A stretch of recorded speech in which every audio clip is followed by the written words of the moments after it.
સોમનાથ મહાદેવ નજીકના હમીરજી સર્કલ પાસેના જ્યાં આજે સ્થાનિક સોમપુરા બ્રાહ્મણો દ્વારા ઉપવાસ આંદોલન છેડાયું હતું, જો કે 70થી વધુ સોમપુરા બ્રાહ્મણોની પ્રભાસ પાટણ પોલીસે અટકાયત કરી પોલીસ સ્ટેશન લઈ જવાયા હતા, જ્યાં પણ આ સોમપુરા બ્રાહ્મણ દ્વારા મંત્રોચ્ચાર કરી વિરોધ યથાવત રખાયો જતો સોમનાથ ટ્રસ્ટના અધિકારી યોગેન્દ્ર દેસાઈ વિરુદ્ધ હાય હાય ના નારા લગાવ્યા। આખો મામલો શું છે? સોમનાથ સોમપુરા બ્રાહ્મણોના પ્રમુખનું કહેવું છે કે સદીઓથી સોમનાથ મહાદેવની સેવા કરીએ છીએ, અમારો જન્મસિદ્ધ અહીં અધિકાર છે। સોમનાથ મંદિરની યજ્ઞશાળામાં બહારથી બ્રાહ્મણો આવી પાઠ કરે છે, જેથી અમે માંગ કરી હતી કે અહીં માત્ર સોમપુરા બ્રાહ્મણોને જ યજ્ઞશાળામાં યજ્ઞ કરવા દેવામાં આવે, અન્યને નહીં। જો કે સોમનાથ ટ્રસ્ટ દ્વારા યોગ્ય જવાબ મળતા સ્થાનિક સોમપુરા બ્રાહ્મણો દ્વારા વિરોધ કરાયો।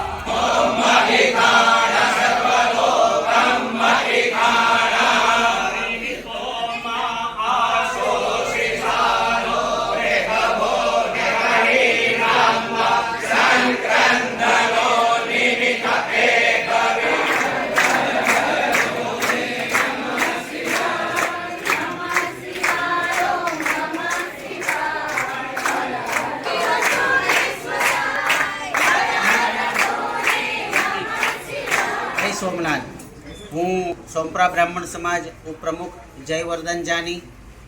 આજે સોમનાથ ટ્રસ્ટ દ્વારા મનસ્વી વલણ થઈ રહ્યું છે અને ક્યાંક ને ક્યાંક ડાયરેક્ટ ઇનડાયરેક્ટ પોલીસ ખાતા ઉપર સોમનાથ ટ્રસ્ટ તરફથી ઉપરથી દબાણ કરી અમારા લોકોની ધરપકડ કરવામાં આવી છે। જે લોકો બહારથી આવે છે એમને ઇતિહાસની કોઈ જાણ નથી। સરદાર વલ્લભભાઈ 1947માં અહીંયા આવીને સમુદ્રનું જળ સંકલ્પ હાથમાં લઈ અલિયાબાઈ મંદિર આગળ ઉભીને સંકલ્પ કર્યો હતો કે પુરાણી જૂની જગ્યા ઉપર હું નવું સોમનાથ સ્થાપિત કરીશ। એના પહેલાંના સમયકાળમાં કોણ હતું, ક્યારે હતું અહીંયા? એ અલિયાબાઈનું છેલ્લું 1703માં જે એટક થયો એ પછી ખંડેર પડ્યું હતું, એની પૂજા સોમનાથ તરીકે સોમપુરા બ્રાહ્મણ સમાજના વડવાઓએ કરી છે। આજે ચંદ્રપુરથી સોમપુરા બ્રાહ્મણ સમાજ અહીંયા આવ્યા છે ચંદ્રમાની આજ્ઞાથી, અને અહીંયા સોમપુરાઓને રહેવા માટે એમના યોગક્ષેમ માટે ત્રિવેણી સંગમ અને સોમનાથ મંદિરમાં આવનાર યાત્રિકોનું પિતૃકર્મ અને પૂજા કર્મ કરાવવાથી યોગક્ષેમનું નિર્વાહ ચાલે। આવો અમને વરદાનજી મળેલું છે। ઇતિહાસમાં છે, પુરાણમાં છે, વેદોમાં છે, બ્રાહ્મણ વિભાગમાં છે, આવા કેટલા બધા ગ્રંથોની અંદર આવા બધા પુરાવાઓ છે। તો આ બધા પુરાવાઓને સાઈડે મૂકી અને અહીંયા બહારથી બ્રાહ્મણો બોલાવી અમને સંસ્કૃત માટે, અમે પણ પ્રચાર પ્રસાર માટે સાથે જ છીએ। અત્યાર સુધી અમે સંસ્થાની સાથોસાથ ખભે ખભો મિલાવીને હારે રહ્યા છે। દરેક સીધે આજે કેટલા વર્ષોથી પરંપરાગત અમને અમુક સમય માટે ના પાડી દઈએ, હવે નહીં થાય, હવે નહીં થાય, વળી પાછું 2-4-6 મહિને એ જ વસ્તુ આવીને ઊભી રહે। તો આ બધી કેટલો વખત સુધી આવી રીતે દબાઈને ડરીને પ્રેશરમાં જીવવાનું? આ કારણસર અમે છતાં પણ પરમ દિવસે અમારા પ્રમુખશ્રીને બધા મળવા ગયા હતા, તોય પણ એમનું જે અકડ વલણ હતું સેક્રેટરીશ્રીનું એ અયોગ્ય હતું। આ યોગ્ય નથી। સોમપુરાઓએ અહીંયા બલિદાન દીધા છે। આ સોમપુરા બ્રાહ્મણોએ અહીંયા 25 કિલો જનોઈ જોખાણીથી 1.25 મણ, જેને 1.25 મણ જનોઈ કહેવાય, એ 1.25 મણ જનોઈ અહીંયા ખોદકામમાં નીકળી હતી, એના પણ પુરાવા મ્યુઝિયમમાં છે। આ બધી બાબતો અંદર ઉલ્લેખ છે। એટલે આ બધી બાબતોને સાઈડમાં કરી એકચ્યુઅલી એ સાબિત શું કરવા માંગે છે? અમારી માંગ એ છે, અમારો જે તીર્થક્ષેત્રનો અધિકાર છે એ અમને પ્રાપ્ત થાય, અને જ્યાં સુધી આ બધી વસ્તુ અમને ઓન પેપર નહીં મળે ત્યાં સુધી અવિરત આમરણંત ઉપવાસ ઉપર આ સમાજ બેસવાનો છે। અમારા અધિકારો તીર્થ પુરોહિતના જે કાંઈ અધિકારો છે એ બધા અમને પ્રાપ્ત થવા જોઈએ।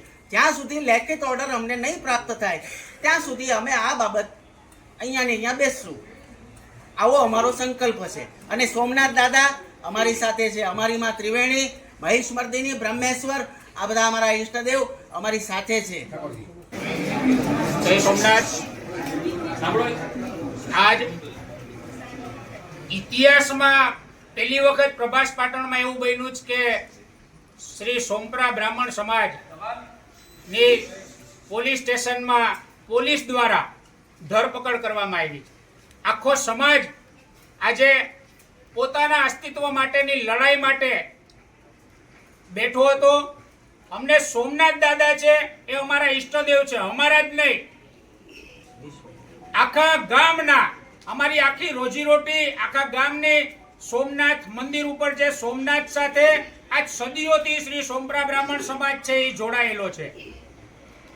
થોડા 2-3 વર્ષોથી આવનારો જળ અધિકારી સોમનાથ ટ્રસ્ટનો જે અહીંયા આવ્યો છે એના દ્વારા સ્થાનિક તીર્થ પુરોહિત સોમપરા બ્રાહ્મણ સમાજને એન કેન રીતે હેરાન અને પરેશાન કરવામાં આવી રહ્યા છે. સાથે સાથે ગામને પણ ક્યાંક ને ક્યાંક સોમનાથ મંદિરથી દૂર કરી દીધું છે.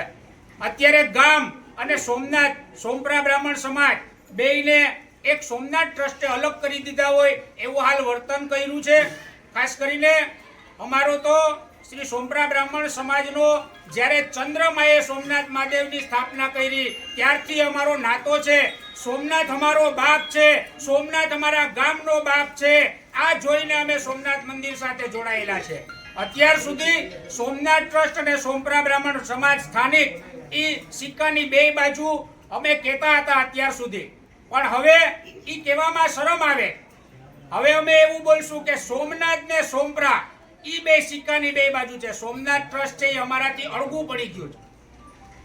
વાત એ છે કે થોડા દિવસો પહેલા જ અમે એક આંદોલન કરવાના હતા કે બહારના બ્રાહ્મણો અહીંથી અમારો જે પરંપરાગત અમારો અધિકાર છે સદીઓથી આવેલો આવતો, બ્રહ્માજીએ અમને વરદાન આપેલું છે, ચંદ્રમાએ અમને બોલાવીને અહીંયા સ્થાપના કરવામાં આવી હતી, ત્યારથી એક એવો પારંપરિક પુરાણોમાં વેદોમાં લખેલું છે કે ભાઈ અહીં પ્રભાસ પાટણમાં માત્ર ને માત્ર તીર્થ પુરોહિત શ્રી સોમપરા બ્રાહ્મણ સમાજનો જ પૂજા વિધિ કરવાનો અધિકાર છે. એક નાની માણસ છે, ખૂબ જ જાણકાર છે, પણ થોડોક વધારે જાણકાર થઈ ગયો છે અને સોમપરા બ્રાહ્મણ સમાજની વિરુદ્ધમાં બહારના બ્રાહ્મણોને, બહારની પાઠશાળાના બ્રાહ્મણોને બોલાવીને પૂજા વિધિ કરવાનું ચાલુ કરેલ હતું, જેના વિરોધમાં સોમપરા બ્રાહ્મણ સમાજને અનેક વખત લેખિત મૌખિક રજૂઆતો કરેલી છે. પરંતુ આ જળ વલણ, આ જળ માણસ, આ જળ સેક્રેટરી દ્વારા આ એકોય અમારું સૂચન સ્વીકારવામાં નથી આવ્યું. આજે સવારના જ અમે આંદોલન ઉપર બેસવાના હતા ત્યારે પોલીસ ઉપરથી પ્રેશર કરાવી અને પોલીસ એની બાનમાં આવીને સોમપરા બ્રાહ્મણ સમાજની આજે ધરપકડ કરી છે. આપ જોઈ શકો છો કે આખું પોલીસ સ્ટેશન આજે સોમપરા બ્રાહ્મણ સમાજથી ભરચક થઈ ગયું છે. અહીં આવીને પણ અમે તો વેદ મંત્રોચ્ચારના પઠન કર્યું છે. સાથે સાથે અમારા જે બહેરાઓ છે, માતાઓ છે, બહેનો છે, એ પણ અહીંયા પોલીસ સ્ટેશનમાં આવ્યા છે. લગભગ 1-8 કલાકમાં આ પોલીસ સ્ટેશનમાં ક્યાંય પગ મૂકવાની જગ્યા નહીં રહે એવું મારું માનવું છે. વાત કરવામાં આવે તો સોમપરા બ્રાહ્મણ સમાજમાં અત્યારે જે લોકો બેઠા છે એ અચોક્કસ મુદતના આંદોલન ઉપર બેસવાના હતા. આમાંથી 50% લોકો છે ડાયાબિટીસ અને બીપીના પેશન્ટ છે. કંઈ પણ થશે, અમે પાણી પણ પોલીસ સ્ટેશન દ્વારા આપવામાં આવ્યું તો એ પીધું નથી અને એક ચાનો ઘૂંટડો પણ કોઈએ નથી લીધો. આમાંથી કંઈ પણ થશે તો તમામ જવાબદારી યોગેન્દ્ર દેસાઈ એટલે સોમનાથ ટ્રસ્ટનો સેક્રેટરી, જળ સેક્રેટરી અને પ્રભાસ પાટણ પોલીસ સ્ટેશનના પીઆઈની રહેશે. કંઈ પણ થશે તમામ જવાબદારી આ બંને લોકોની રહેશે.